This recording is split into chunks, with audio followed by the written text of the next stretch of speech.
მოგესალმებით თბილისის დროით ზუსტად 7 საათი ამექეთი მამრიკიშვილი ვარ და ვაჯამებთ დღის მთავარ სიახლეებს.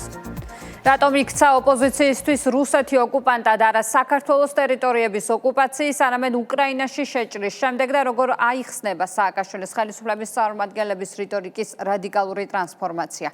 პრემიერ-მინისტრის მიერ დასმული კითხვები კვლავ პოლიტიკური განხილვის საგანია. საკითხს ვრცელი წერილით ეხმაურება ზაზა შათირიშვილი. ფილოსოფოსი რუსეთ-საქართველოს ომის შემდგომ და რუსეთ-უკრაინის ომის პერიოდში განვითარებულ პოლიტიკურ მოვლენებს აანალიზებს და Deep State-ის მიერ მართულ პროცესებზე აკეთებს აქცენტს. ევროპის ეკონომიკური და პოლიტიკური დასუსტება საბოლოოდ კი კორპორაციული მმართველობის დამკვიდრება ზაზა შათირიშვილი ოლიგარქიული ოჯახების მიზნებზე წერს, რომლის მიღწევის ინსტრუმენტად სწორედ ომი გამოიყენება. რატომ არ მოჰყვა აგვისტოს ომსა და საქართველოს ტერიტორიების ოკუპაცია საერთაშორისო საზოგადოების მხრიდან მწვავე რეაქციები? რატომ არ გაუტარებია იმჟამინდელ ხელისუფლებას მკაცრი პოლიტიკა მოსკოვის მიმართ და რატომ დაიწყო ანტირუსული კამპანია არა საქართველოს, არამედ უკრაინის ომის შემდეგ? საქართველოს პრემიერ-მინისტრმა ვრცელი წერილის შემდეგ საკითხზე მედიასთან ისაუბრა. ირაკლი კობახიძის თქმით, ოპოზიციას, NGO სექტორსა და აქტივისტებს რუსეთის მიმართ მკვეთრად უარყოფითი დამოკიდებულება მხოლოდ უკრაინაში 2022 წლის ომის დაწყების შემდეგ გამოავლინეს. მთავრობის მეთაური მიიჩნევს, რომ მათი დღევანდელი რუსოფობია არ არის გულწრფელი და გარე ძალების დირექტივებს უკავშირდება. სრულიად ახალი მომხდარი იყო რუსეთ-საქართველოს ომი, როდესაც 400-ზე მეტი ჩვენი თანამოქალაქე, მათ შორის ჯარისკაცები, პოლიციელები, ჩვენი მოქალაქეები დაიღუპნენ, უამრავი ადამიანი დაიჭრა, 30,000 ადამიანი იქცა დევნილად და მათთვის მაშინ ყველაფერი რუსული იყო აბსოლუტურად მისაღები და ამაზე თამამად და სიამაყით საუბრობდნენ. და რეალურად რუსეთი, საქართველოს ნამდვილი ოკუპანტი გახდა უკრაინის ოკუპაციის შემდეგ. რაც არის აბსოლუტურად ღიმილის მონგრელი, მაგრამ ღიმილის მონგრელზე მეტად ეს, რა თქმა უნდა, არის ტრაგიკული მოვლენა. ეს ყველაფერი რაზე მიუთითებს, რომ რასაც ეტყვიან ამ აგენტებს, იმას აკეთებენ. 2008-12 წლებში ამ აგენტურას დავალებული ჰქონდა ასეთი რიტორიკით საუბარი რუსეთთან დაკავშირებით და 2022 წლის შემდეგ მას დავალებული აქვს ამ აგენტურას აქვს დავალებული განსხვავებული რიტორიკით საუბარი. რატომ დაიწყო ანტირუსული კამპანია არა საქართველოს, არამედ უკრაინის ომის შემდეგ? ამ საკითხზე პრემიერ-მინისტრის წერილს ზაზა შათირიშვილი გამოეხმაურა. ფილოსოფოსი წერს, რომ 2008 წელს რუსეთის მიერ საქართველოს ტერიტორიების ოკუპაციის მიუხედავად ევროპამ და ამერიკამ მოსკოვთან ურთიერთობები გადატვირთეს და რუსეთს ნორმალური ქვეყნის სახე შეანარჩუნებინეს. თუმცა ზაზა შათირიშვილის თქმით, უკრაინის ომის დაწყების შემდეგ რუსეთი ცივილიზებული საზოგადოებისგან ფაქტობრივად სრულად მოკვეთეს. ანტირუსული კამპანიით კი ევროპელებს რუსულ გაზსა და ნავთობზე, ანუ იაპ ენერგორესურსებზე წვდომა ჩაუკეტეს. ამით კი როგორც შათირიშვილი აცხადებს, Deep State-მა შეძლო როგორც რუსეთის, ისე ევროპის ეკონომიკის დასუსტება. სწორედ აქ უნდა ვეძიოთ პასუხი კითხვაზე, თუ რატომ არ დაიწყო რუსოფობიის წამლიკავი ტალღა 2008 წელს რუსეთის მიერ საქართველოს ტერიტორიების ოკუპაციის შემდეგ და რატომ დაიწყო ის სწორედ ახლა. ფაქტია, რომ ამ დონის ნარატივის გასავრცელებლად და დასამკვიდრებლად Deep State-ისთვის საქართველოში 2008 წელს განვითარებული მოვლენების საკმარისი მასშტაბის არ იყო. ომი რამდენიმე დღეში დასრულდა და არც მისი ექო იყო ისეთი ხმაურიანი, როგორც 2022 წელს უკრაინაში ომის დაწყების შემდეგ, რადგან Deep State-ისვე ძალისხმევით უკრაინაში მიმდინარე სამხედრო კონფლიქტმა მთელი კონტინენტი მოიცვა. ანუ უკრაინის ომი საკმარისი მასშტაბისა აღმოჩნდა იმისთვის, რომ რუსოფობია ევროპაში უპრეცედენტო დონეზე ასულიყო და ევროპული სახელმწიფოები რუსეთთან დაპირისპირებაში ეტაპობრივად ჩართულიყვნენ. ზაზა შათირიშვილი თვლის, რომ თუ რეგიონში ეკონომიკური კრიზისი გაღრმავდება, მოსახლეობის ცხოვრების დონე დაეცემა და ქვეყნები უმძიმე სოციალურ მდგომარეობაში აღმოჩნდებიან. საბოლოო მიზანი კი ფილოსოფოსის აზრით კორპორაციული მმართველობის დამკვიდრებაა. სწორედ ასეთ პირობებში დაიწყება მსჯელობა იმაზე, რომ ტრადიციულმა პოლიტიკურმა ელიტებმა თავისი მოჭამეს, რადგან ვერ შეძლეს სახელმწიფოების ეფექტიანი მართვა. ამიტომაც საჭიროა ქვეყნებმა და საზოგადოებებმა მმართველობის არსებული მოდელის შეცვლაზე იფიქრონ. ამ კონტექსტში გამოჩნდებიან მსოფლიოს უმსხვილესი კორპორაციები, მაგალითად BlackRock-ის ტიპის ორგანიზაციები, რომლებიც პასუხისმგებლობას საკუთარ თავზე აიღებენ. ისინი საჩვენებლად შეარჩევენ ერთ ან ორ შესაბამის ქვეყანას და საკუთარი პოლიტიკური თუ ეკონომიკური რესურსების გათვალისწინებით დროის მოკლე მონაკვეთში ამ ქვეყნებს ოაზისად აქცევენ. ამ ყველაფრის შემხედვარე კი უკვე არაერთი სახელმწიფო ჯადგება კორპორაციული მმართველობის სისტემაზე გადასვლის მსურველთა რიგში, რითაც Deep State მიაღწევს კიდეც საბოლოო მიზანს. რატომ იქცა ნაცმოძრაობისთვის და მისი მიმდევრებისთვის რუსეთი ოკუპანტად არა საქართველოს, არამედ უკრაინის ტერიტორიების ოკუპაციის შემდეგ? პრემიერ-მინისტრის მიერ დასმულ კითხვაზე კეთდება პოლიტიკური შეფასებები. ქართულ ოცნებაში ამბობენ, რომ ნაცმოძრაობა როგორც ხელისუფლებაში, ასევე ოპოზიციაში ყოფნის დროს არა ქვეყნის ინტერესებით, არამედ გარე დირექტივებით მოქმედებს. ქვეყნის ტერიტორიის 20% ამ ომის შემდგომ უკვე ოკუპირებული არის და ამის ფონზე და ამის შემდგომ ნაბიჯები მათი იყო ხელგაშლილი რუსეთის და რუსების დახვედრა, როდესაც უკრაინაში 2022 წელს ომი დაიწყო და უკვე მათი პატრონების მხრიდან იყო გადაწყვეტილება მიღებული, რომ ახლა მთავარი ძალისხმევა და დიდი კამპანია მიემართება რუსოფობიის გაძლიერებისკენ, ისინი მარტივად შეუერთდნენ ამ ყველაფერს. დღის წესრიგში 2008 წელს გარე ძალების მხრიდან არ იდგა რუსეთის გაშავება. დღის წესრიგში დაუდგათ მათ გაშავების კამპანია მხოლოდ მას შემდეგ, რაც რუსეთი შეიჭრა უკრაინაში. მაქედან გამომდინარე აგენტურა საქართველოში დავალებული ჰქონდა, რომ 2008 წელს არაფერი არ უნდა ესაუბრათ. როდესაც დღის წესრიგი შეიცვალა, აგენტურას დაავალეს, რომ უკვე ძალიან მკაცრები, ესე რომ ვთქვათ, უნდა ყოფილიყო რუსეთის მიმართ და 2022 წლიდან თქვენ კარგად გახსოვთ, თუ როგორ შეცვალეს ეს რიტორიკა და როგორი რუსეთ მოძულეები გახდნენ ისინი. ხელოვნურად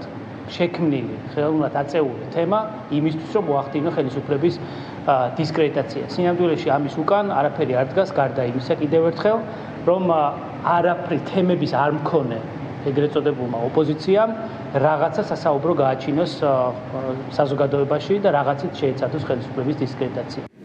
პრემიერ-მინისტრმა ვრცელი წერილი რამდენიმე დღის წინ გაავრცელა, სადაც აღნიშნა, რომ აგვისტოს ომის მასშტაბური ტრაგედია ნაციონალური მოძრაობისთვის საკმარისი საფუძველი არ აღმოჩნდა რუსეთის მიმართ რადიკალური განწყობები გასჩენოდათ. რუსეთის მიმართ აგრესიული რიტორიკა მხოლოდ უკრაინაში შეჭრის შემდეგ წამოიწყეს. საქართველოს ეროვნული ინტერესების ხელყოფა და ქვეყნის ეკონომიკისთვის ზიანის მიყენების მცდელობა. სახელმწიფო უსაფრთხოების სამსახურმა საბოტაჟის მუხლით გამოძიება დაიწყო. საქმე ეხება უცხო ქვეყნიდან მართულ და საქართველოდან მხარდაჭერილ დისკრედიტაციულ კამპანიას, რომლის მიზანიც იმის წარმოჩენაა, თითქოს საქართველოში ჩამოსული რუსი ტურისტებისთვის არასასურველი გარემოა შექმნილი. ყალბი აღქმების შესაქმნელად გამოიყენება სხვადასხვა სოციალურ პლატფორმაზე უცხო ქვეყანაში რეგისტრირებული და მართული ეგრეთ წოდებული ბოტანგარი სადაც მიზანმიმართული დეზინფორმაციები ვრცელდება. დისკრედიტაციის კამპანიის ორგანიზატორების მონაწილეებისა და დაფინანსების შესაძლო წყაროების დადგენის მიზნით საგამოძიებო ღონისძიებები მიმდინარეობს. პრემიერ-მინისტრი ხაზგასმით აცხადებს, რომ საქართველოს კარი ნებისმიერი ეროვნების ტურისტისთვის ღიაა, ხოლო ქვეყნის ინტერესების დაზიანების მცდელობას შესაბამისი სამართლებრივი რეაგირება მოჰყვება. უცხო ქვეყნიდან მართულ და საქართველოდან მხარდაჭერილ დისკრედიტაციულ საინფორმაციო კამპანიასთან დაკავშირებით საბოტაჟის მუხლით გამოძიება დაიწყო. სოციალურ ქსელებში კოორდინირებულ დეზინფორმაციულ კამპანიას ახლა სახელმწიფო უსაფრთხოების სამსახური იძიებს. ირკვევა, რომ უცხოეთიდან მართული ბოტანგარიშები და ონლაინ მედიები საქართველოს შესახებ ყალბ ინფორმაციას ერთობლივად ავრცელებენ. თითქოს ჩვენი ქვეყნის მოქალაქეები რუს ტურისტებს განზრახ შეურაცხყოფას აყენებენ და მათთვის საფრთხის შემცველ გარემოს ქმნიან. უწყებაში ამბობენ, რომ კამპანია მიზნად საქართველოს დისკრედიტაციასა და ქვეყნის ეკონომიკური ინტერესების დაზიანებას ისახავს.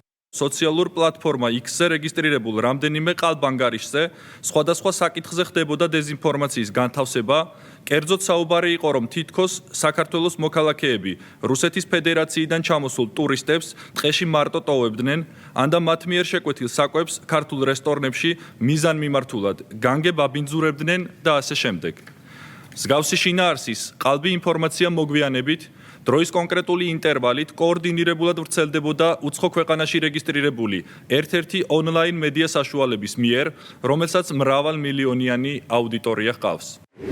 დეზინფორმაციულ კამპანიას სოციალურ ქსელში გავრცელებული პოსტები და კომენტარებიც მოწმობს. სხვადასხვა სახელებით, მათ შორის ყალბი ანგარიშებით წერენ. თითქოს რუს ტურისტებს რესტორნებში განზრახ უბინძურებენ საკვებს ან საქართველოს სხვადასხვა კუთხეში ტურში წაყვანის ნაცვლად მათ ტყეში ტოვებენ. უცხოეთიდან მართულ კამპანიას მხარდამჭერები ყავს საქართველოში. ტროლბოტების მიერ გავრცელებული ფეიქ ინფორმაცია, რომ საზოგადოებაზე გავლენას ახდენს, ამას მოწმობს სხვადასხვა ქვეყნის ბლოგერების მიერ ჩაწერილი ვიდეოებიც, რომლებმაც სრულ ინფორმაცია რეალურ ფაქტებად აღიქვეს.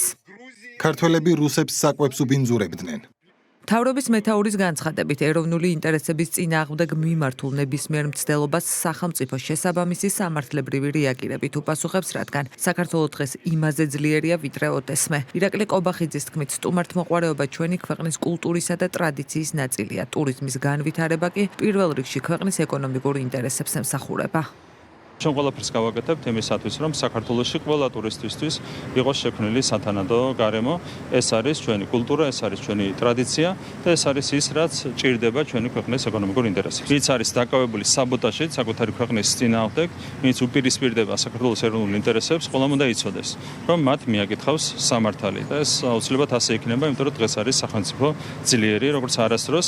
სახელმწიფო გუნდში აცხადებენ, რომ გარეძალები ახლა ცდილობენ ქვეყანა ეკონომიკურად დააზიანონ, რადგან მათი მიზანი საქართველოში მოგზაურობის მსურველებისთვის არასასურველი გარემოს წარმოჩენაა, რაც ტურისტული ნაკადისა და ეკონომიკური შემოსავლების შემცირებას ემსახურება. ძალიან ადვილია, რომ შეამჩნია, როგორ ორგანიზებულად იწყებენ კონკრეტული კამპანიების აგორებას. ერთი მავნებლური პოსტი, სადაც ტურისტებისთვის საჭმელში ჩაფურთხებაზე იყო საუბარი და შემდგომში უკვე აგორებული კამპანია, რომლის მიზანი არის, რომ ტურისტულ სეზონის დროს მაქსიმალურად დააზიანონ ქვეყნის ინტერესი, დაანერგონ რაღაცნაირი შიში და აგრესია და დაბრკოლება უცხოელი ტურისტებისთვის. არა მხოლოდ რუსი ტურისტების მიმართ კეთდება ეს, არამედ ყველა რუსულენოვანი ტურისტის მიმართ და ზოგადად ტურიზმის მიმართ, ვინაიდან საქართველოში ტურისტები ჩამოდიან არა მხოლოდ იმიტომ, რომ ულამაზესი ქვეყანა ვარ და ღვინის სამშობლო ვარ, არამედ იმიტომაც, რომ საქართველო არის ერთ-ერთი ყველაზე უსაფრთხო ქვეყანა ნებისმიერი კრიტერიუმით, რაც კი შეფასებულა. მიზანი არის მარტივი, მაქსიმალურად დაზიანდეს ქვეყანა. რომ არც ტურისტი შემოვიდეს, არც ინვესტიცია ჩაიდოს, არც ეკონომიკა განვითარდეს, რაც საბოლოო ჯამში, რაზეც ისევ ხელები უნდა მოითმონ აი ამ პოლიტიკურ რადიკალურმა ოპოზიციურმა ძალებმა. უწყების მთავარი მიზანი ახლა დეზინფორმაციული კამპანიის ორგანიზატორების, მონაწილეების, დაფინანსების შესაძლო წყაროებისა და ინფორმაციის გავრცელების სქემის დადგენაა. გამოძიება საქართველოს სისხლის სამართლის კოდექსის 318 საბოტაჟის მუხლით მიმდინარეობს. დანაშაული 4 წლამდე ვადით თავისუფლების აღკვეთას ითვალისწინებს. უმძიმესი ბრალდება ქართველი მებრძოლების წინააღმდეგ და საკუთარი ქვეყნის ღალატი. სწორედ ეს სახელი აქვს სახელმწიფო გუნდისთვის აფხაზეთის ომთან დაკავშირებით ნაციონალური მოძრაობის ერთ-ერთი ლიდერის გია ბარამიძის განცხადებას. სააკაშვილის ხელისუფლების თავდაცვისა და შინაგან საქმეთა ყოფილი მინისტრი ქართველ მებრძოლებს ტყვეების დახვრეტაში ადანაშაულებს, სეპარატისტებს კი რუსულ დისციპლინას უწონებს.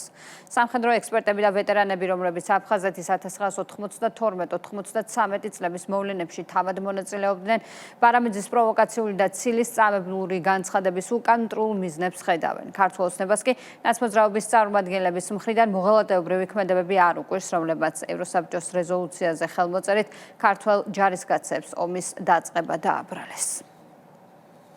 საკუთარი ქვეყნის ჯარისკაცების დისკრედიტაცია და ომის დანაშაულების დააბრალება. ნაციონალური მოძრაობის წევრი გია ბარამიძე ქართულ მებრძოლებს უმძიმეს ბრალდებას უყენებს.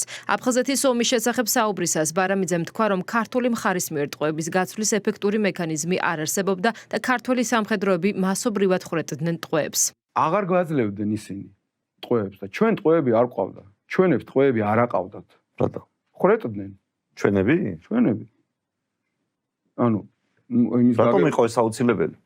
აუცილებელი არ იყო აბსოლუტურად, რა თქმა უნდა, მაგრამ როცა ადამიანს ბიძაშვილს მოგიკლავენ, ძმას მოგიკლავენ, მეგობარს მოგიკლავენ, ხო? იქ ემოციის შეკავება ძალიან ძნელია და ეხლა მე ისე კი არ ვამბობ, ვინც ხრეტდა ეხლა. იქით ამ ხედანაც ხო იგივე ხდებოდა? იქ დისციპლინა იყო. იქ. ოკეი. იქ იყო, იმიტომ იქ იყო რუსული დისციპლინა. და ისინი იყვანდნენ ტყვეებს. გაცილებით მეც და იქიდან ბესლან კობახია იყო ჩემი, ასე ვთქვათ, მეორე მხარე, ეგრეთ წოდებული სეპარატისტების მხარე, რუსების მხარე რეალურად, მაგრამ ისე, რომელიც მეუბნებოდა, კაი, მე 10-ს მოგცემ, რა, შენ ერთი ხო უნდა მომცე. მოგვიანებით, როდესაც ბარამიძის ამ განცხადებას საზოგადოებაში აღშფოთება მოხდა, ნაცმოძრაობის ერთ-ერთმა ლიდერმა სოციალურ ქსელში თავის მართლებას სცადა, თუმცა არ უარყვია ინტერვიუში გაჟღერებული ბრალდებები ტყვეების მასობრივ დახვრეტასთან დაკავშირებით და კიდევ ერთხელ გაუსვა ხაზი, რომ აფხაზეთის ომის დროს ქართულ მხარეს ორგანიზებული და დისციპლინური არმია არ ჰყავდა. ბარამიძის ამ განცხადებას სამხედრო ექსპერტებისა და ვეტერანების მხრიდან მწვავე კრიტიკა მოჰყვა. სამხედრო პოლიტიკისა და უსაფრთხოების საკითხების ექსპერტი კობა ლიკლიკაძე, რომელიც აფხაზეთის ომის დროს პროფესიულ მოვალეობას ასრულებდა, ბარამიძის განცხადებას ანტისახელმწიფოებრივს და ცილის წამებას უწოდებს. ამბობს, რომ ნაცმოძრაობის ერთ-ერთი ლიდერის მიერ გაჟღერებული ნარატივი სეპარატისტების ხელში საქართველოს წინააღმდეგ მიმართული ძლიერი მტკიცებულება შესაძლოა გახდეს. განცხადებით მივმართავთ საქართველოს პროკურატურას და შეფასება და ანალიზი და მსჯელობა და მოკვლევა უკვე მათი პრეროგატივაა. ჩემის აზრით, მან არა მარტო ჩვენ სამშობლოს მიაყენა შეურაცხყოფა ამ აბსურდული ბრალდებით, სადაც არ საუბრობს არც კონკრეტულ ვითარებაზე, არც კონკრეტულ პირებზე, არამედ თითოეულ ღირსეულ მებრძოლს, თავდადებულ ადამიანს, ვინც ამ ქვეყნის მთლიანობისათვის იბრძოდა, იბრძვის და მომავალში იბრძოლებს, ფაქტობრივად შეეცადა, რომ საძირკველი შეერყია მათთვის. ეს არის მძიმე შესაძლებელი სიმისწრება და ბრალდება, მან ჩირქი მოგცხავ ყველა ჩვენგანს, ომის ვეტერანს, რომლებიც გამოგვაცხადა დამხრეტებად და სამხედრო დამნაშავეებად და სახელმწიფოსათვის ეს არის მძიმე ლახვარის ჩარტყმა გულში, იმიტომ რომ დიდი დრო არ გავა თქვენ ამას დაინახავთ, რომ მის აი ამ განცხადებას, როგორც ნივთმტკიცებას, როგორც მტკიცებულებას საქართველოს წინააღმდეგ ისე გამოიყენებენ აფხაზის სეპარატისტები და მათი მხარდამჭერები, რამე თუ ამას ამბობს არა უბრალოდ რიგითი მოქალაქე, არამედ პარლამენტის მრავალგზის დეპუტატი და უმაღლეს თანამდებობებზე შინაგან საქმეთა და თავდაცვის მინისტრად ნამუშევარი პირი. რა დონეზე უნდა გცულდეს საკუთარი ხალხი და საკუთარი სამშობლო, რომ ასეთი რამ გამოიგონო და თქვა. ეს რო სინამდვილეს არ შეესაბამება ამას ომის ციფრები აჩვენებს. მე ვიყავი აფხაზეთის შინაგან საქმეთა მინისტრი ომის დროს. რას ვაკეთებდი ჩვენ? ვიცავდი თითოეულ აფხაზს. მთელი ომის განმავლობაში. ეს იციან მათაც, იციან ყველა. ოღონდ აი ეს რისთვისაა საჭირო. როცა პატარა ისეთი გაჩნდება მომენტი, რომ შეიძლება იყოს შერიგება, იქ უნდა ჩააგდო ისეთი დამპალი თესლი, რომ ამ შერიგებას აუცილებლად ხელი შეუშალო. ბარამიძის სკანდალურ განცხადებას სამარცხვინო და მოღალატეობრივი უწოდა პრემიერ-მინისტრმა. მთავრობის მეთაურის შეფასებით, მსგავსი რიტორიკა ნაციონალური მოძრაობის წევრისგანაც კი წარმოუდგენელია და მას საზოგადოების მხრიდან სათანადო მკაცრი რეაქცია სჭირდება. ეს არის ყოველად სამარცხვინო მოღალატეობრივი განცხადება. ნაცისგანაც კი არის მართლა ამაზრზენი ასეთი განცხადების მოსმენა, როდესაც ასეთ რამეს აკადრებ საკუთარ ხალხს, შენს თანამოქალაქეებს, შენს კულტურას, ეს არის ნაცისგანაც კი წარმოუდგენელი რამ, რასაც აუცილებლად სჭირდება საზოგადოების სათანადო რეაქცია. სახელმწიფო პარტიაში დარწმუნებულები არიან, რომ ბარამიძის განცხადება წინასწარ მიღებული ინსტრუქციების ნაწილია, რომლის მიზანიც რუსეთის საოკუპაციო დანაშაულების გადაფარვა. მართულ გუნდში აცხადებენ, რომ საერთაშორისო ასპარეზზე საკუთარი ქვეყნისთვის ომის დანაშაულების დაბრალება პირდაპირ აზიანებს საქართველოს რეპუტაციას და საფრთხეს უქმნის ეროვნულ უსაფრთხოებას. ფაქტობრივად ტერაქტის ტოლფასია გია ბარამიძის განცხადება ქართულ-აფხაზურ ურთიერთობებში და იმ ფონზე, როდესაც მათ აქტიურად დაწყებული ანტიქართული კამპანია ახალი ტალღაოთ წამოწყებული, ეს განცხადება ზემოდან დაემატა. რა თქმა უნდა, ნაცმოძრაობის მავნებლობა საზღვარი არ აქვს. გია ბარამიძე არის ერთ-ერთი მათი მავნებლური პოლიტიკის შემოქმედი. ჩემი აზრით აუცილებლად უნდა დაინტერესდნენ შესაბამისი უწყებები ამ ტიპის განცხადებებით, იმიტომ რომ ეს არის პირდაპირ სახელმწიფოს დადანაშაულება, საკუთარი ჯარისკაცების, საკუთარი თავდაცვის ძალების დადანაშაულება, ძალიან მძიმე ომში ჩადენილ დანაშაულებზე, რაც არის ყოველად მიუღებელი, რა თქმა უნდა, ეს არის ცალსახად სპეკულაცია ამ თემით თამაში ადამიანის მხრიდან, რომელსაც ჰქონდა უზარმაზარი პასუხისმგებლობა თავის დროზე და ნაცვლად იმისა, რომ დაიცვას საკუთარი ჯარისკაცების მუნდირი, ასეთი ცილისწამებული განცხადებები არ გააკეთოს, პირიქით ჩვენ ხედავთ ასე ხელაღებით, როგორ ხდება ჩვენ ჯარისკაცების რეპუტაციის იმიჯის შელახვა. ეს არის დანაშაულებრივი განცხადება. არ ეგონოს, რომ ეხლა მე ვლაპარაკობ სიცხლის სამართლის დანაშაულზე, ეს ჩემი საქმე არ არის. ახლა მე ვლაპარაკობ პოლიტიკურ დანაშაულზე, რომელზედაც ისინი აქცენტს აკეთებენ. ეს არის უზარმაზარი პროვოკაცია და აქ არაფერ შუაში არ არის, არც პოლიტიკური ოპონირება და არც არაფერი. და მას ძალიან კარგად უნდა ესმოდეს, რომ ეს არის პირდაპირ დარტყმა ქართული ეროვნული ინტერესების საწინააღმდეგო. სანამ ყოფილი ძალოვანი მინისტრი თავის მართლებას ცდილობს, ვეტერანები პროკურატურისთვის მიმართვას ამზადებენ. ქვეყნის გარე და დაფინანსებული ჰიბრიდული ომის ნაწილად განიხილავს მმართველი გუნდი საქართველოში არსებულ კრიმინოგენურ ვითარებასთან დაკავშირებით манипуляციურ კამპანიასაც. ადამიანის უფლებათა დაცვის კომიტეტის თავმჯდომარე დეზინფორმაციის გამავრცელებლებს სიცრუეში კონკრეტული ფაქტებითა და ოფიციალური სტატისტიკით ამხელს. სწორედ ოფიციალური მონაცემების თანახმად საქართველოში მკვლელობის მძიმე დანაშაული მინიმუმამდეა შემცირებული. გახსნის მაჩვენებელი კი 100%-ამდეა. ეს კი იმ ფონზე, როდესაც ნაცმოძრაობის მმართველობის პირობებში საშუალო სტატისტიკით ყოველ დღე კლავდნენ ადამიანებს. საერთაშორისო რეიტინგები მეტყოლებს იმას, რომ საქართველო არის მსოფლიოში ერთ-ერთი ყველაზე უსაფრთხო ქვეყანა. საბოტაჟის საკუთარი ქვეყნის წინააღმდეგ ასე აფასებს პრემიერ-მინისტრი ოპოზიციის მხრიდან კრიმინოგენული ვითარების გარშემო ბოლო დროს გააქტიურებულ სპეკულაციებს. ირაკლი კობახიძის განცხადებით, ოპოზიციის მიერ მართული არასამთავრობო სექტორის თუ მედიას საშუალებების წარმომადგენლები მიზანმიმართულად ცდილობენ კრიმინალთან დაკავშირებით ცდარი სურათის წარმოჩენას. თუმცა მთავრობის მეთაური ამბობს, რომ სტატისტიკის გაყალბება შეუძლებელია და ფაქტები შესაბამის ციფრებში გამოიხატება. ისეთ სურათს წარმოაჩენდნენ მათ შორის ეგრეთ წოდებული ჟურნალისტები, ეგრეთ წოდებული NGO-ები, პარტაქტივი, რომ თითქოს კვლევების კუთხით არის გავარესებული ვითარება. ამ დროს სტატისტიკა მეტყოლებს ყველაფერს. კვლევა არის დანაშაულის ის კატეგორია, სადაც სტატისტიკაში манипуლირება არის სრულიად შეუძლებელი. სტატისტიკა აჩვენებს რას, რომ ბოლო რამდენიმე წელი რომ ავიღოთ 2020 წლის შემდეგ პერიოდი, ყოველწლიურად ფიქსირდება შემცირება კვლევების. ეს არის ფაქტები და დანარჩენი არის სამარცხენო სპეკულაციები, რასაც კიდევ ერთხელ გავიმეორებ, რომ საბოტაჟის სახით ეს ადამიანები აწარმოებენ საკუთარი ქვეყნის წინააღმდეგ. საკითხს პარლამენტის ადამიანთა უფლებების დაცვის კომიტეტის თავმჯდომარეც გამოეხმაურა. სოციალურ ქსელში გამოქვეყნებულ ვრცელ განცხადებაში რატი იონათამიშვილი ოპოზიციის მიერ მართულ კამპანიას ჰიბრიდულ ომს უწოდებს, რომლის მიზანი ქვეყანაში სიტუაციის არევა და ეკონომიკის ჩამოშლა. ქართული საზოგადოება კარგად ხედავს, რომ ბოლო პერიოდში განსაკუთრებით არის გამძაფრებული გარედან დაფინანსებული ჰიბრიდული ომის საქართველოს წინააღმდეგ, რაც სხვადასხვა პროპაგანდისტული მეთოდებით იმართება. დავალებებს კი ადგილზე პასპორტით ქართველი, არსით და რაობით კი უსამშობლო აგენტურა, ეგრეთ წოდებული ოპოზიცია ასრულებს. მათი მთავარი ამოცანა საქართველოში სიტუაციის არევა, ეკონომიკის დანგრევა, ქვეყნის გაღატაკება და საბოლოოდ საქართველოს ომში ჩათრევა. გარედან მართულ ამ საშიშ პროცესებს აქვს კიდევ ერთი მიზანი: საზოგადოება დაზაფრონ, დააშინონ, მუდმივად ნეგატიური ამბებით დაამძიმონ ფონი, რათა შემდგომ მარტივად მოახდინონ манипуლაცია ხალხზე. რას ეყრდნობა და რას ემსახურება ოპოზიციის წარმომადგენელთა მხრიდან კრიმინოგენული ვითარების არასწორად წარმოჩენა. პოსტივი მლელო ძლიერის საქართველოს ერთ-ერთ ლიდერს კითხა, თუმცა პასუხად მივიღეთ, რომ გრიგოლ გეგელია კომენტარს ვერ გააკეთებს, რადგან სტატისტიკას არ იცნობს. ჩვენს მიერ შეთავაზებულ წინადადებაზე კი რესპონდენტისთვის მონაცემები თავად გაგვეცნო, ლელოს ლიდერმა უარი ამ ფორმით განაცხადა. გამშობლო სტატისტიკას ესე ვერ გეტყვით. კარგი, მე გეტყვით სტატისტიკას. არა, თქვენ მეტყვით, ეგ პოზიტიური მეტყვის ეგ არ მაინტერესებს. მაშინ გამოგიგზავნით სტატისტიკას თუ გაწყობთ და რომ გაეცნოთ და მე გავეცნობ სტატისტიკას და შევლე ჩაგეწერთ. ტელეფონზე ეკეთებს არ ვეწები ზოგადად. კი ბატონო, დღეს შეძლებთ რომ მოვიდეთ და ჩაგწეროთ. არ ვიცი. დღეს ძალიან დაგაბარგავდება.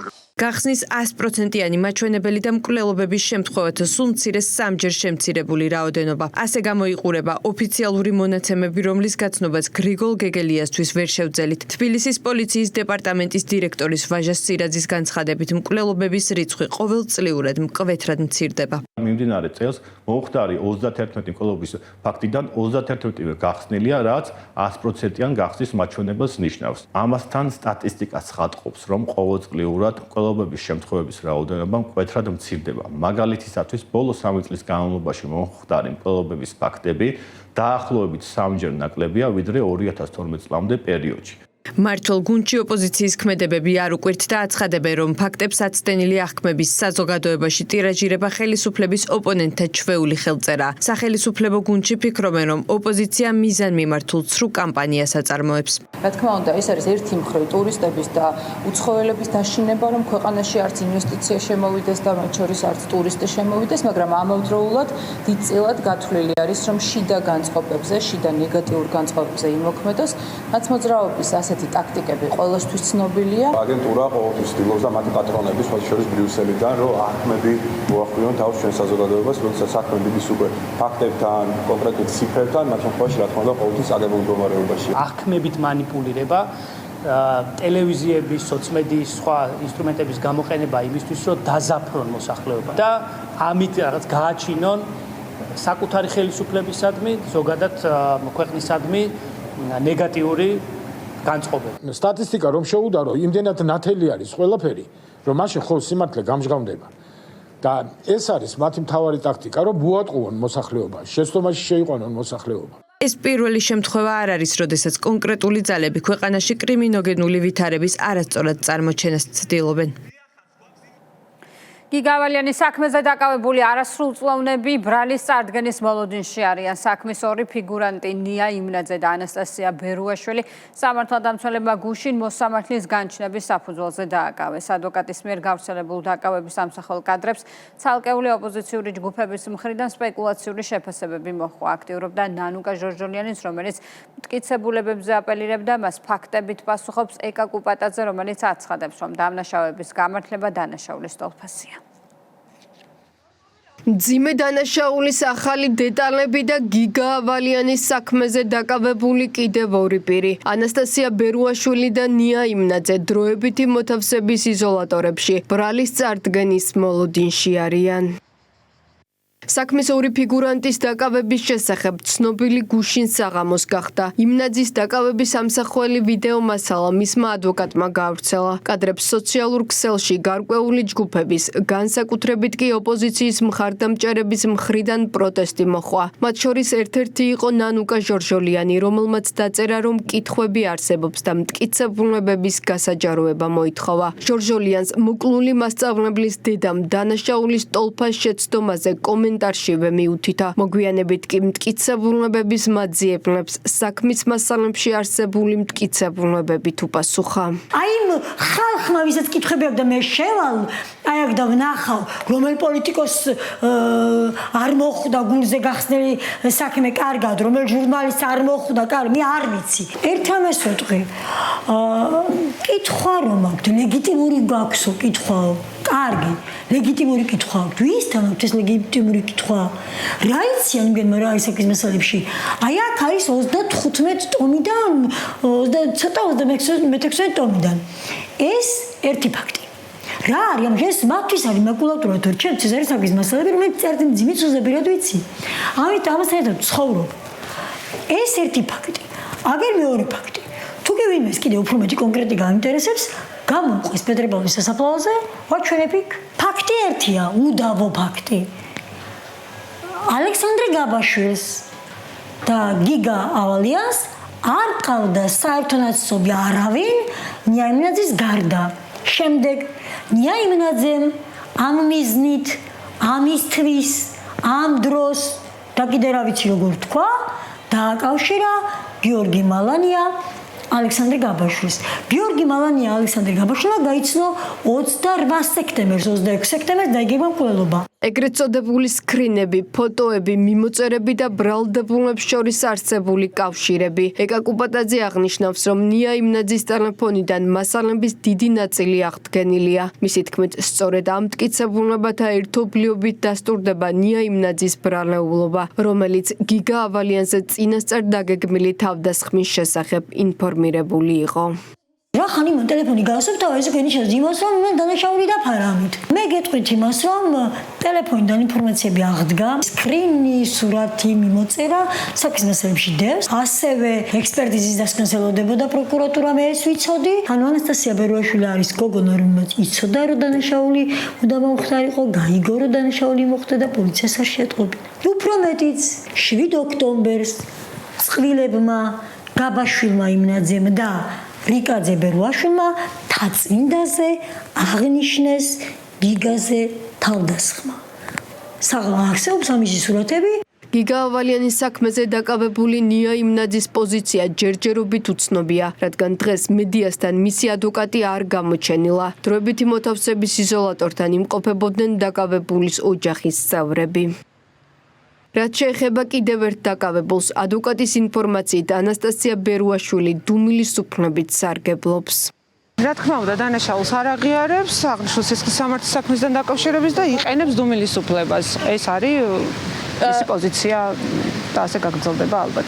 გიგა ავალიანის საქმის ძირითად ეპიზოდზე მოკლული მასწავლებლის თავდასხმის ფაქტზე გამამტყუნებელი განაჩენი უკვე დამდგარია. ალექსანდრე გაბაშვილს და გიორგი რიკაძეს 10 წლითა და 6 თვით, დემეტრე ჩიკოვანს კი 6 წლითა და 9 თვით თავისუფლების აღკვეთა აქვს მისჩილი. რამდენიმე წუთის წინ საქართველოს პროკურატურამ გიგა ავალიანის სისხლის სამართლის საქმეზე ჯგუფურად ჯანმრთელობის განზრახ მძიმე დაზიანების წაკეზების ფაქტზე ნია იმნაძეს და განსაკუთრებით მძიმე დანაშაულის შეუტყობინებლობის ფაქტზე ანასტასია ბერუაშვილს ბრალდება წარუდგინა. 4 საათი თბილისიდან ბათუმამდე საქართველოს რკინიგზაში განხორციელებული მასშტაბური რეფორმების შედეგად თბილისი, ბათუმისა და ბათუმი-თბილისის მიმართულებებით მგზავრობის დრო საათნახევრით შემცირდა. სიახლე ინფრასტრუქტურის სრულმა გაჯანსაღებამ, ლიანდაგის რეაბილიტაცია, მოძრაობის სიჩქარის ზრდამ და უღელტეხილის მონაკვეთის მოდერნიზაციის დასრულებამ განაპირობა. სამუშაოების შედეგად საქართველოს მთავარ სარკინიგზო მაგისტრალზე გადაადგილება კიდევ უფრო სწრაფი და კომფორტული გახდა. პირველი რეისით ბათუმისკენ მთავრობის მეთაურმა და ეკონომიკის მინისტრმა მოქალაქეებთან ერთად იმგზავრეს. დეტალები ნახეთ ნუცა კოროშინაძის სიუჟეტში. თბილისი-ბათუმის მიმართულებით მგზავრობა საათნახევრით არის შემცირებული. ეს კი იმას ნიშნავს, რომ მოქალაქეები აღნიშნული მანძილის დაფარვას 4 საათში შეძლებენ. ეს კი იმ რეფორმების შედეგია, რომელიც საქართველოს რკინიგზაში განხორციელდა. დღეიდან მატარებლით მგზავრობა კიდევ უფრო კომფორტული გახდა. განახლებული გრაფიკით მატარებელი თბილისიდან ბათუმის მიმართულებით 10 საათზე დაიძრა. მოქალაქეებთან ერთად მთავრობის მეთაურმა და ეკონომიკის მინისტრმა იმგზავრეს. მთავრობის წევრები დედაქალაქიდან ზღვისპირა ქალაქში ზუსტად 4 საათში ჩავიდნენ. პრემიერ-მინისტრის განცხადებით 4 საათიანი მგზავრობა მნიშვნელოვანი სიახლეა როგორც მოქალაქეებისთვის, ისე ქვეყნის სტუმრებისა და ტურიზმის განვითარებისთვის. ირაკლი კობახიძემ აღნიშნა, რომ შედეგი რკინიგზაში განხორციელებულმა ფუნდამენტურმა რეფორმებმა განაპირობა. ეს მგზავრეთ რკინიგზით, რომელიც ახალი სიჩქარით მოძრაობს, მანამდე მგზავრობის დრო იყო 5.5 საათი და მგზავრობის დრო ახლა არის 4 საათამდე შემცირებული, რაც რა თქმა უნდა მნიშვნელოვანია მგზავრებისთვის, ჩვენი ქვეყნის მოქალაქეებისთვის და ასევე რა თქმა უნდა ჩვენი სტუმრებისთვისაც ტურისტული კუთხითაც მნიშვნელოვანია ბუნებრივი ასრულება. მე კიდევ ერთხელ მინდა გავიხსენო, რომ ამ ერთ წლის განმავლობაში საქართველოს რკინიგზაში ძალიან ბევრი რეფორმა გატარდა, ფუნდამენტური ცვლილებები განხორციელდა და ეს ცვლილებაც რაც შეეხო სამგზავრო მატარებელს არის ამ ყველაფრის ერთ-ერთი გამოხატულება. ხელისუფლების ერთ-ერთი პრიორიტეტი საქართველოს რკინიგზის ისტორიული განვითარების და განახლების პროგრამის შესრულებაა, რომლის ფარგლებშიც არაერთი მნიშვნელოვანი რეფორმა მიმდინარეობს. მათ შორის ინფრასტრუქტურული განახლება, რაც ხელს შეუწყობს საქართველოს რკინიგზის გამტარუნარიანობის ზრდას, როგორც ტვირთნაკადის, ასევე სამგზავრო მიმართულებების უზრუნველყოფის გაუმჯობესებას. ეკონომიკის მინისტრის განცხადებით, რკინიგზის განვითარებისთვის 1 მილიარდი ლარის ინვესტიცია განხორციელდება. ჩვენ შევემუშავეთ საქართველოს რკინიგზის ისტორიული განვითარების და განახლების პროგრამა, რომლის ფარგლებშიც უკვე მიმდინარეობს არაერთი უმნიშვნელოვანესი რეფორმა, ინფრასტრუქტურული განახლება, რაც ხელს შეუწყობს საქართველოს რკინიგზის გამტარუნარიანობის ზრდას, იქნება ეს უშუალოდ ტვირთნაკადის გამტარუნარიანობა, თუ ასევე უზრუნველყოფა იმისა, რომ ჩვენი სამგზავრო მიმართულება საქართველოს რკინიგზაში დღითი დღე უმჯობესდებოდეს და ჩვენ შევძლოთ, რომ უკეთესი მომსახურების ხარისხითა და სატრანსპორტო საშუალებებით უმასპინძლოთ შიდა და საერთაშორისო მოგზაურებს. მგზავრობის დროის შემცირება შესაძლებელი გახდა რკინიგზის ცენტრალურ მაგისტრალზე ინფრასტრუქტურის სრული გაჯანსაღებით, სიჩქარეების მატებითა და მოძრავი შემადგენლობებისთვის არსებული გარკვეული შეზღუდვების მოხსნით. პროექტის ფარგლებში აღნიშნულ მონაკვეთზე ჩატარდა ლიანდაგის სრული რეაბილიტაცია. ჩვენ ბოლო პერიოდში განვახორციელებთ გარკვეული სამუშაოები, კაპიტალური სამუშაოები სალიანდაგო ინფრასტრუქტურაზე, ასევე საკონტაქტო ხაზებზე, სადაც ყველაზე ასე ვთქვათ კრიტიკული მდგომარეობა იყო მოვახდინეთ სრული რეაბილიტაცია, გამოცვალეთ სალიანდაგო ინფრასტრუქტურა და ამან მოხდა საშუალება ის, რომ დროები, სიჩქარეები გაგვეზარდა, შესაბამისად დრო შეგვემცირებინა და დღეს უკვე შეგვიძლია ვთქვათ, რომ თბილისი-ბათუმი სრულდება 4 საათში.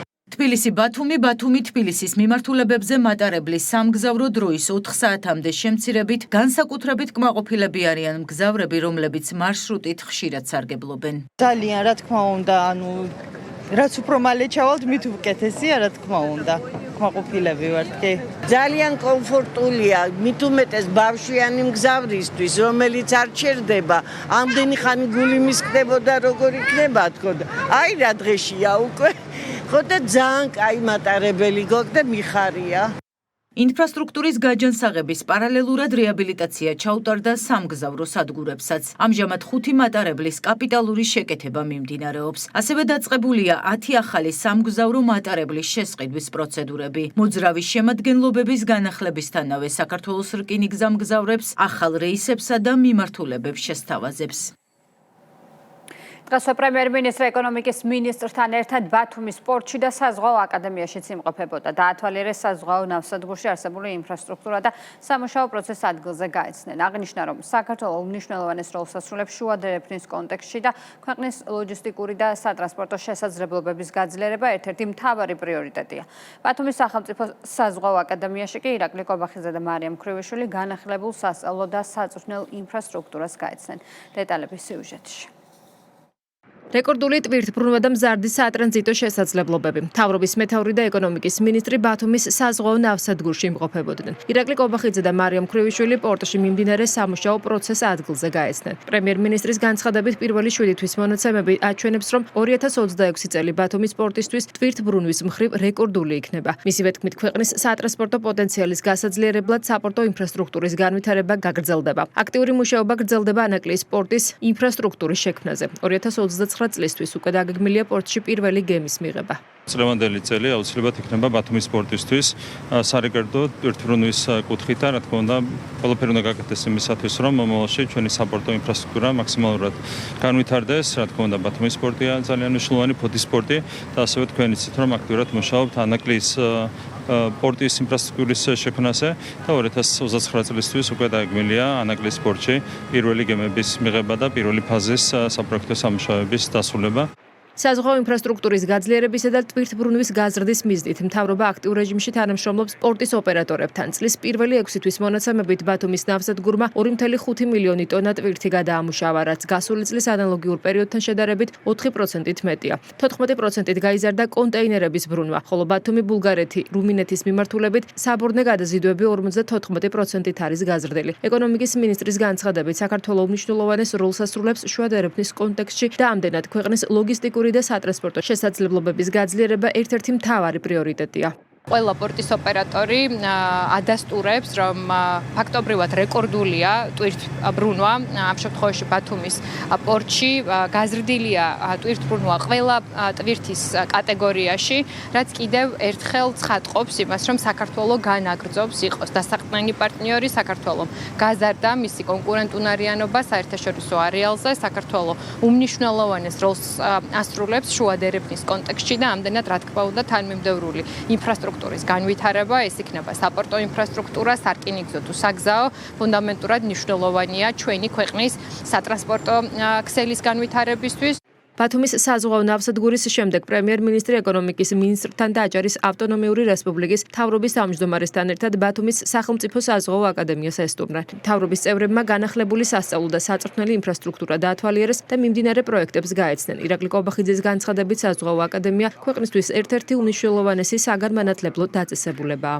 ჩვენი ახალგაზრდა მეზღვაურები ეუფლებიან პროფესიას და ვხედავთ სხვადასხვა კონტინენტებზე ისინი ცურავენ შორეულ ნაოსნობაში.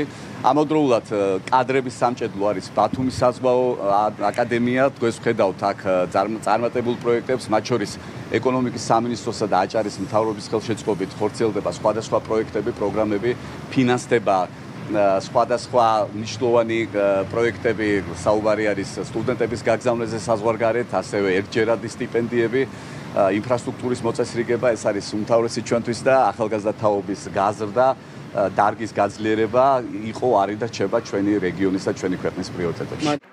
ბათუმის სახელმწიფო საზღვაო აკადემია საზღვაო სფეროში საქართველოს წამყვანი უმაღლესი საგანმანათლებლო დაწესებულებაა, რომელიც მაღალკვალიფიციურ მეზღვაურებსა და საზღვაო ინდუსტრიის სპეციალისტებს ამზადებს. საქართველოში 21,000-ზე მეტი სერტიფიცირებული მეზღვაურია, რაც ორჯერ აღემატება 10 წლის წინანდელ მაჩვენებელს. ჩვენ ყავს დაახლოებით როგორც უკვე ვახსენე 21,000-მდე მეზღვაური და რაც თავარია ეს მეზღვაურები დღეს საქმდებიან მსოფლიო ტონაჟის დაახლოებით 80%-ზე, მსოფლიოს საზღვაო დროშების საერთო რაოდენობის 90%-მდე დაფარული გვაქვს, რაც ძალზედ მნიშვნელოვანია, მათ შორის განსაკუთრებით აღსანიშნია, რომ ევროკავშირის წევრი სახელმწიფოების და ძირითადი რეპუტაციული დროშები ყველა დაფარულია საქართველოს მიერ, საქართველოს საზღვაო ტრანსპორტის აგენტოს მიერ გაწეული აქტიური მუშაობის შედეგად. ბათუმის სახელმწიფო საზღვაო აკადემიაში 2026-27 სასწავლო წლისთვის მისაღები სტუდენტების საერთო რაოდენობა გაიზარდა და 900-ით განისაზღვრა. აღნიშნულიდან გამომდინარე აკადემიის ადმინისტრაციამ განაახლა და გაზარდა სასწავლო ინფრასტრუქტურა, რათა უფრო მეტმა სტუდენტმა შეძლოს სრულფასოვანი განათლების მიღება. საგზაო ინფრასტრუქტურის გაუმჯობესება, სატრანსპორტო სისტემების ტექნოლოგიური განვითარება და მძღოლების პასუხისმგებლობის გაზრდა. მთავრობამ 2026-30 წლების საგზაო უსაფრთხოების ეროვნული სტრატეგია დაამტკიცა. დოკუმენტი საერთაშორისო საუკეთესო პრაქტიკაზეა დაფუძნებული და ითვალისწინებს ავარიების პრევენციას, გზებზე კონტროლის გაძლიერებასა და საგზაო შემთხვევების შედეგად დაღუპულთა და დაშავებულთა რაოდენობის შემცირებას. კიდევ რა ცვლილებებს ითვალისწინებს საგზაო უსაფრთხოების ეროვნული სტრატეგია, დეტალები ნახეთ მარიამ ნებიერიძის სიუჟეტში. უსაფრთხო გზები და შემცირებული რისკები საქართველოს ახალი საგზაო უსაფრთხოების ეროვნული სტრატეგიის მთავარი მიზნებია. მთავრობის მიერ მომზადებული 2026-30 წლების საგზაო უსაფრთხოების ეროვნული სტრატეგია ქვეყნის საგზაო სისტემის მოდერნიზებას, უსაფრთხოების სტანდარტების გაძლიერებას და ავარიების შედეგად ადამიანური დანაკარგების მნიშვნელოვნად შემცირებას ისახავს მიზნად. ახალი ხედვა საერთაშორისო საუკეთესო პრაქტიკას ეფუძნება პრემიერ-მინისტრის შეფასების დოკუმენტის საგზაო უსაფრთხოების მიმართულებით გრძელვადიანი და შედეგზე ორიენტირებული პრაქტიკის საფუძველია. თარდება წლიდან წლამდე საგზაო ინფრასტრუქტურა, რაც მოგცემს იმის საშუალებას, რომ ბევრად უფრო ავამაღლოთ ჩვენ უსაფრთხოების ხარისხი საქართველოს გზებზე და ამას სჭირდება, რა თქმა უნდა, თანმიმდევრული მიდგომა და ამისათვის შეიქმნა ეს საშუალოვადიანი დოკუმენტი, სტრატეგიული დოკუმენტი და ჩვენ დარწმუნებული ვართ, რომ ეს სტრატეგია გამოიღებს კონკრეტულ შედეგებს ჩვენი მოქალაქეებისთვის. დოკუმენტი აერთიანებს კომპლექსურ მიდგომას, რომლის ფარგლებშიც ყურადღება გამახვილებულია როგორც პრევენციაზე, ისე საგზაო შემთხვევების შემცირებაზე. სტრატეგია ითვალისწინებს თანამედროვე ტექნოლოგიების დანერგვასაც, კერძოდ საქალაქთაშორისო საგზაო ავტომობილებზე დამატებითი კონტროლის მექანიზმები, მათ შორის სიჩქარის შემზღუდველი მოწყობილობები განთავსდება. ყურადღება დაეთმობა სასკოლო ზონების უსაფრთხოებას არასრულწლოვანთა დასაცავად. სტრატეგიის განხორციელების მიზნით ჩატარდება სოციალური კამპანიები დოკუმენტის მომზადების პროცესში. აქტიურად იყვნენ ჩართული საგზაო უსაფრთხოებაზე პასუხისმგებელი სახელმწიფო უწყებები. მნიშვნელოვანი სტრატეგია იმისათვის, რომ გაუმჯობესდეს როგორც საგზაო უსაფრთხოება, ასევე დავნერგოთ ის ახალი სისტემები, რომელიც მნიშვნელოვანია იმისათვის, რომ გაუმჯობესდეს გზებზე არსებული მდგომარეობა და შესაბამისად დავნერგოთ ის საგზაო უსაფრთხოების საერთაშორისო სტანდარტები, რომელიც მოგცემს შესაძლებლობას, რომ ეს ციფრი 25%-მდე შემცირდეს. ევროპის საინვესტიციო ბანკისა და სახელმწიფო ბიუჯეტის დაფინანსებით დაგეგმილია დაახლოებით 79 მილიონამდე ლარის ინვესტიცია კონკრეტულად საგზაო მოძრაობის უსაფრთხოების კუთხით, რომელიც თავისუფლად ითვალისწინებს უსაფრთხოების კუნძულების, საფეხმავლო ბილიკების, ტროტუარების, საფეხმავლო გადასასვლელების, საგზაო ნიშნების, მონიშნის, ზღუდარების და გარეგანათების ქსელის მოწყობას.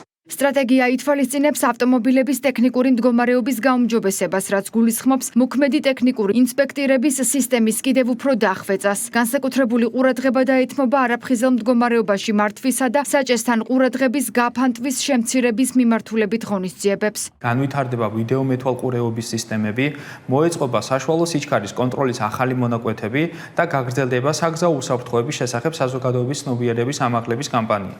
ასევე განსაკუთრებული ყურადღება დაეთმობა სიჩქარის გადაჭარბებისა და ალკოჰოლური ზემოქმედების ქვეშ ავტომობილების მართვის პრევენციას. პრევენციით შეიძლება შევამციროთ ის ზიანი, რაც ადამიანების ჯანმრთელობასა და სიცოცხლეს უკავშირდება. ჯანდაცვის სექტორის როლი ამ პროცესში გამოიხატება ძირითადად საგანგებო სიტუაციების გადაუდებელი დახმარების მიმართულებით, მოქალაქეების მხარდაჭერით, ტრავმების მართვის ხარისხის გაუმჯობესების და სამედიცინო პერსონალის მზადყოფნის მიმართულებით. უსაფრთხო გადაადგილება და პრევენციაზე ორიენტირებული მიდგომა ეს არის ახალი სტრატეგიის მთავარი მიმართულებები, რომლის შედეგებიც 2030 წლამდე ეტაპობრივად უნდა აისახოს. ახალი ტრასები და თანამედროვე ინფრასტრუქტურა გუდაურში, ზამთრის კურორტზე მნიშვნელოვანი ინფრასტრუქტურული პროექტების განხორციელება იგეგმება. მათ შორის სნოუ-პარკის არეალში მოეწყობა 2 ახალი ბიგელის ტიპის საბაგირო. ხელოვნური გათოვლიანების სისტემით აღიჭურება სასრელო ტრასები. დაგეგმილია ღამის-რიალის განვითარებაც. პროექტის საერთო ღირებულება 31 მილიონ ლარს შეადგენს, ხოლო მათი დასრულება 15 დეკემბრამდეა დაგეგმილი. ინიციატივა პრემიერ-მინისტრს ეკუთვნის, დეტალები სიუჟეტში.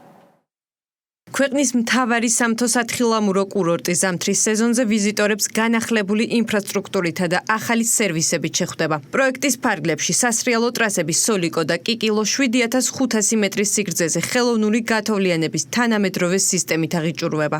სნოუ-პარკის არეალში აშენდება 2 ახალი ბიგელის ტიპის საბაგირო, დამონტაჟდება 200 მეტრიანი გადახურული მოძრავი ხალიჩაც. პარალელურად მოხდება ამორტიზებული საბაგიროების ხადასა და სნოუ-პარკის დემონტაჟი. ტურისტული კურორტის მოდერნიზაციის ინიციატორის საქართველოს მთავრობა. მეპა ორი ტრასის ჯამური სიგრძის 7500 მეტრის გათოვლიანების სისტემით აღჭურვა, ასევე იგეგმება სნოუ-პარკის არეალში ორი ახალი საბაგიროსი, ბიგელის ტიპის საბაგიროს, ჯამური სიგრძით 1400 მეტრი და ასევე 200 მეტრიანი მოძრავი ხალიჩის, გადახურული მოძრავი ხალიჩის მონტაჟი. ასევე იგეგმება ძველი საბაგიროების ხადასი და სნოუ-პარკის დემონტაჟი. ინფრასტრუქტურული პროექტების ფარგლებში ახალი გუდაურას სასრიალო ტრასა თანამედროვე ღამის განათების სისტემით აღიჭურვება, რაც დამსვენებელს ღამით უსაფრთხო სრიალის შესაძლებლობას მისცემს. პარალელურად გუდაურს ორი ახალი სასრიალო ტრასა ტატრას 3 და კობის 3 შეემატება, რომელთა საერთო სიგრძე 6 კილომეტრია. გვინდა რომ გავუწიოთ კონკურენცია ისეთ კურორტებს, როგორიც არის, თქვა, კურშაველი არ იქნება, რა თქმა უნდა, ალპების სხვა ადგილებს და შესაბამისად ინფრასტრუქტურა ერთ-ერთი მთავარი გამოწვევა არის და რა თქმა უნდა, დიდი იმედი მაქვს, რომ აი ამ თქვა ახალი გამოცხადებული ობიექტებთან ერთად ნელ-ნელა განვითარდება გუდაური მთლიანად მთელი მასშტაბით, იმიტომ რომ გუდაური მოგესწრებათ აი ეს როგორც ახალი გუდაური, სადაც ეს ყველა ღონისძიება იგეგმება და ასევე ქვედა გუდაური, რომელიც აგრეთვე ძალიან პოპულარულია უცხოელ დამსვენებლებისთვის. გაფართოებული სათხილამურო ზონები და გაუმჯობესებული პირობების შექმნის შესაძლებლობას, რომ ზამთრის სეზონი უფრო ხანგრძლივი, სტაბილური და მრავალფეროვანი გახდეს, როგორც პროფესიონალი მოთხილამურეებისთვის, ისე დამწყები ვიზიტორებისთვის. ყველა ახალი ინიციატივას, რომელიც გუდაურის და ნებისმიერი კურორტის განვითარებას ეხება, რა თქმა უნდა, მივესალმებით და ყოველთვის ეფექტი აქვს ხოლმე ძალიან დადებითი.